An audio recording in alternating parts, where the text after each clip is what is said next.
आवाज मानदेशाचा।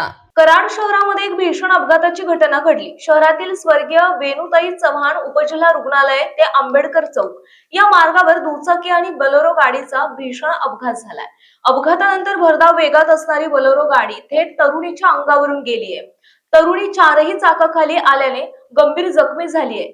या अपघाताचा धडकी भरवणारा सीसीटीव्ही व्हिडिओ आता समोर आलाय, सोशल मीडियावर व्हायरल झालाय। मिळालेल्या माहितीनुसार दोन युवती दुचाकीवरून सुसाट वेगात जात होत्या। दरम्यान एका चौकात डाव्या बाजूने येणारी बोलेरो गाडी न पाहताच तरुणींनी वेगाने रस्ता क्रॉस करण्याचा प्रयत्न केला, पण बोलेरो गाडीचा देखील वेग अधिक असल्याने बोलेरोने दुचाकीला धडक मारली। यावेळी दुचाकीवरील दोन्ही युवती रस्त्यावर खाली पडल्या। दरम्यान दुचाकी चालवणारी युवती थेट बोलेरोच्या चाकाखाली आली। बोलेरो थेट खाली पडलेल्या युवतींच्या अंगावरून पुढे गेली। अपघात घडताच परिसरात मोठा आवाज झाला आणि बघ्यांची मोठी गर्दी जमली। स्थानिक नागरिकांनी तातडीने धाव घेत जखमी युवतींना वाचवण्याचा प्रयत्न केला।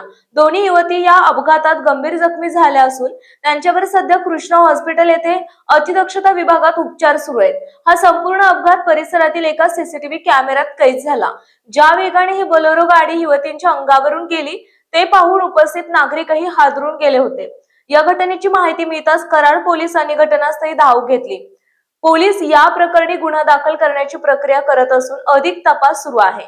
आपल्या जिल्ह्यातील तालुक्यातील लेटेस्ट बातम्या पाहण्यासाठी आजच मान चौफेर न्यूज चॅनलला YouTube वर सबस्क्राइब करा आणि बेल आयकॉन प्रेस करा।